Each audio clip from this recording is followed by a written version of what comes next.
ओम श्री परमात्मने नमः। श्रीमद् भागवतम महापुराण तृतीय स्कंध अध्याय 23वां। कर्दम और देवहूति का विहार।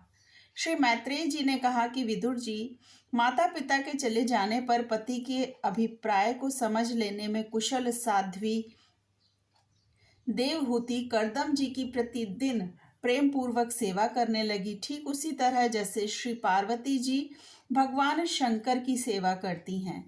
उसने काम वासना, दंभ, द्वेष, लोभ, पाप और मद का त्याग कर बड़ी सावधानी और लगन के साथ सेवा में तत्पर रहकर विश्वास, पवित्रता, गौरव, संयम, शुश्रूषा, प्रेम और मधुर भाषण आदि गुणों से अपने परम तेजस्वी पति देव को संतुष्ट कर लिया। देवहूति समझती थी कि मेरे पति देव दैव से भी बढ़कर हैं, इसलिए वह उनसे बड़ी बड़ी आशाएं रखकर उनकी सेवा में लगी रहती थी। इस प्रकार बहुत दिनों तक अपना अनुवर्तन करने वाली उस मनुपुत्री को व्रतादि का पालन करने से दुर्बल हुई देख देवर्षि श्रेष्ठ कर्दम जी को दया वश कुछ खेद हुआ और उन्होंने उससे प्रेम गद वाणी में कहा। कर्दम जी बोले, मनुनंदिनी, तुमने मेरा बड़ा आदर किया है। मैं तुम्हारी उत्तम सेवा और परम भक्ति से बहुत संतुष्ट हूँ। सभी देहधारियों को अपना शरीर बहुत प्रिय एवं आदर की वस्तु होता है, किंतु तुमने मेरी सेवा के आगे उसके क्षीण होने की भी कोई परवाह नहीं की। अतः अपने धर्म का पालन करते रहने से मुझे तप, समाधि, उपासना और योग के द्वारा जो भय और शोक से रहित भगवत प्रसाद स्वरूप विभूतियां प्राप्त हुई हैं, उन पर मेरी सेवा के प्रभाव से अब तुम्हारा भी अधिकार हो गया है। मैं तुम्हें दिव्य दृष्टि प्रदान करता हूँ, उसके द्वारा तुम उन्हें देखो। अन्य जितने भी भोग हैं वे तो भगवान श्री हरि के भ्रकुटी विलास मात्र से नष्ट हो जाते हैं, अतः वे इनके आगे कुछ भी नहीं है। तुम मेरी सेवा से ही कृतार्थ हो गई हो। अपने पतिव्रत धर्म का पालन करने से तुम्हें ये दिव्य भोग प्राप्त हो गए हैं, तुम इन्हें भोग सकती हो। हम राजा हैं, हमें सब कुछ सुलभ है। इस प्रकार जो अभिमान आदि विकार हैं, उनके रहते हुए मनुष्यों को इन दिव्य भोगों की प्राप्ति होनी कठिन है। कर्दम जी के इस प्रकार कहने से अपने पतिदेव को संपूर्ण योग माया और विद्याओं में कुशल जानकर उस अबला की सारी चिंता जाती रही। उसका मुख किंचित संकोच भरी चितवन और मधुर मुस्कान से खिल उठा और वह विनय एवं प्रेम से गदगद वाणी में इस प्रकार कहने लगी। देवहूति ने कहा, द्विज श्रेष्ठ स्वामिन, मैं यह जानती हूँ कि कभी निष्फल न होने वाली योग शक्ति और त्रिगुणात्मिका माया पर अधिकार रखने वाले आपको ये सब ऐश्वर्य प्राप्त हैं, किंतु प्रभु, आपने विवाह के समय जो प्रतिज्ञा की थी कि गर्भाधान होने तक मैं तुम्हारे साथ गृहस्थ सुख का उपभोग करूंगा, उसकी आपूर्ति होनी चाहिए, क्योंकि श्रेष्ठ पति के द्वारा संतान प्राप्त होना पतिव्रता स्त्री के लिए महान लाभ है। हम दोनों के समागम के लिए शास्त्र के अनुसार जो कर्तव्य हो उसका आप उपदेश दीजिए और उपटन, गंध, भोजन आदि उपयोगी सामग्रियां भी जुटा दीजिए, जिससे मिलन की इच्छा से अत्यंत दीन दुर्बल हुआ मेरा यह शरीर आपके अंग संग के योग्य हो जाए, क्योंकि आपकी ही बढ़ाई हुई काम वेदना से मैं पीड़ित हो रही हूँ। स्वामिन, इस कार्य के लिए एक उपयुक्त भवन तैयार हो जाए, इसका भी विचार कीजिए। श्री मैत्रेय जी कहते हैं, विदुर जी, कर्दम मुनि ने अपनी प्रिया की इच्छा पूर्ण करने के लिए उसी समय योग में स्थित होकर एक विमान रचा, जो इच्छानुसार सर्वत्र जा सकता था। यह विमान सब प्रकार के इच्छित भोग सुख प्रदान करने वाला, अत्यंत सुंदर, सब प्रकार के रत्नों से युक्त, सब संपत्तियों के उत्तरोत्तर वृद्धि से संपन्न तथा मणिमय खंभों से सुशोभित था।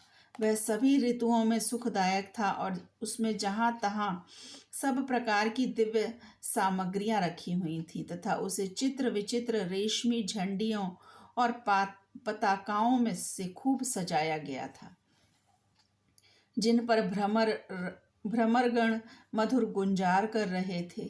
ऐसे रंग बिरंगे पुष्पों की मालाओं से तथा अनेक प्रकार के सूती और रेशमी वस्त्रों से वह अत्यंत शोभायमान हो रहा था।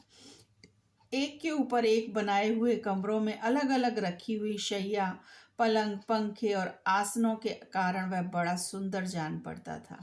जहाँ तहाँ दीवारों में की हुई शिल्प रचना से उसकी अपूर्व शोभा हो रही थी। उसमें पन्ने का फर्श था और बैठने के लिए मूंगे की वेदियां बनाई गई थीं। मूंगे की ही देहलियां थीं। उसमें द्वारों में हीरे के किवाड़ थे तथा इंद्रनील मणि के शिखरों पर सोने के कलश रखे हुए थे। उसकी हीरे की दीवारों में बढ़िया लाल जड़े हुए थे, जो ऐसे जान पड़ते थे मानो विमान की आंखें हों, तथा ऐसे रंग बिरंगे चंदोवों और बहुमूल्य सुनहरी बंधनवारों से सजाया गया था। उस विमान में जहाँ तहाँ कृत्रिम हंस और कबूतर आदि पक्षी बनाए गए थे, जो बिल्कुल सजीव से मालूम पड़ते थे। उन्हें अपना सजातीय समझकर बहुत से हंस और कबूतर उनके पास बैठ बैठ कर अपनी बोली बोलते थे। उसमें सुविधानुसार क्रीड़ा स्थली, शयन गृह, बैठक आंगन और चौक आदि बनाए गए थे, जिनके कारण वह विमान स्वयं करदम जी को भी विस्मित सा कर रहा था। ऐसे सुंदर घर को भी जब देवहूति ने बहुत प्रसन्नचित्त से नहीं देखा, तो सबके आंतरिक भाव को परख लेने वाले करदम जी ने स्वयं ही कहा कि भीरू, तुम इस विंद सरोवर में स्नान करके विमान पर चढ़ जाओ। यह विष्णु भगवान का रचा हुआ तीर्थ मनुष्यों को सभी कामनाओं की प्राप्ति कराने वाला है। कमल लोचना देवहूति ने अपनी पति की बात मानकर सरस्वती के पवित्र जल से भरे हुए उस सरोवर में प्रवेश किया। उस समय वह बड़ी मैली कुचैली साड़ी पहनी हुई थी। उसके सिर के बाल चिपक जाने से उनमें लटें पड़ गई थीं। शरीर में मैल जम गया था तथा स्तन कांतिहीन हो गए थे। सरोवर में गोता लगाने पर उसने उसके भीतर एक महल में 1000 कन्याएं देखी। वे सभी किशोर अवस्था की थीं और उनके शरीर से कमल की सी गंध आती थी। देवहूति को देखते ही वे सब स्त्रियां सहसा खड़ी हो गईं और हाथ जोड़कर कहने लगीं कि हम आपकी दासियां हैं, हमें आज्ञा दीजिए, आपकी क्या सेवा करें। विदुर जी, तब स्वामिनी को सम्मान देने वाली उन रमणियों ने बहुमूल्य मसालों तथा गंध आदि से मिश्रित जल के द्वारा मनस्विनी देवहूति को स्नान कराया तथा उसे 2 नवीन और निर्मल वस्त्र पहनने को दिए। फिर उन्होंने ये बहुत मूल्य के बड़े सुंदर और कांतिमान आभूषण, सर्वगुण संपन्न भोजन और पीने के लिए अमृत के समान स्वादिष्ट आसव प्रस्तुत किए। अब देवहूति ने दर्पण में अपना प्रतिबिंब देखा तो उसे मालूम हुआ कि वह भांति भांति के सुगंधित फूलों के हारों से विभूषित है, स्वच्छ वस्त्र धारण किए हुए है। उसका शरीर भी निर्मल और कांतिमान हो गया है तथा उन कन्याओं ने बड़े आदर पूर्वक उसका मांगलिक श्रृंगार किया है। उसे सिर से स्नान कराया गया है। स्नान के पश्चात अंग अंग में सब प्रकार के आभूषण सजाए गए हैं तथा उसके गले में हार, हमेल, हाथों में कंगन और पैरों में छमछमाते हुए सोने के पाजेब सुशोभित हैं। कमर में पड़ी हुई सोने की रत्न जटित करधनी से बहुमूल्य मणियों के हार से और अंग अंग में लगे हुए कुंकुमादि मंगल द्रव्यों से उसकी अपूर्व शोभा हो रही है। उसका मुख सुंदर दंतावली, मनोहर भौहें, कमल की कली से स्पर्धा करने वाले प्रेम कटाक्षमय सुंदर नेत्र और नीली अलकावली से बड़ा ही सुंदर जान पड़ता है। विदुर जी, जब देवहूति ने अपने प्रिय पतिदेव का स्मरण किया तो अपने को सहेलियों के सहित वहीं पाया जहाँ प्रजापति करदम जी विराजमान थे। उस समय अपने को सहस्त्रों स्त्रियों के सहित अपने प्राणनाथ के सामने देख और इसे उनके योग का प्रभाव समझकर देवहूति को बड़ा विस्मय हुआ। शत्रु विजय विदुर जी, जब करदम जी ने देखा कि देवहूति का शरीर स्नान करने से अत्यंत निर्मल हो गया है और विवाह काल से पूर्व उसका जैसा रूप था उसी रूप को पाकर वह अपूर्व शोभा से संपन्न हो गई है। उसका सुंदर वक्षस्थल चोली से ढका हुआ है। हजारों विद्याधरियां उसकी सेवा में लगी हुई हैं तथा उसके शरीर पर बढ़िया बढ़िया वस्त्र शोभा पा रहे हैं। तब उन्होंने बड़े प्रेम से उसे विमान पर चढ़ाया। समय अपनी प्रिया के प्रति अनुरक्त होने पर भी करदम जी की महिमा मन और इंद्रियां पर प्रभुता कम नहीं हुई। विद्याधरियां उनके शरीर की सेवा कर रही थीं। खिले हुए कुमुद के फूलों से श्रृंगार करके अत्यंत सुंदर बने हुए वे विमान पर इस प्रकार शोभा पा रहे थे मानो आकाश में तारागण से घिरे हुए चंद्रदेव विराजमान हो।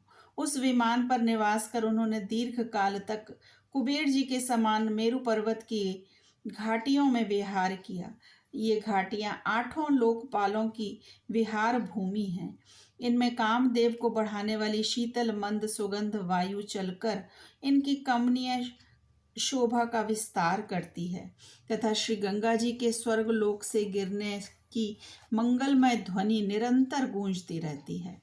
उस समय भी दिव्य विद्याधरियों का समुदाय उनकी सेवा में उपस्थित था और सिद्धगण वंदना किया करते थे।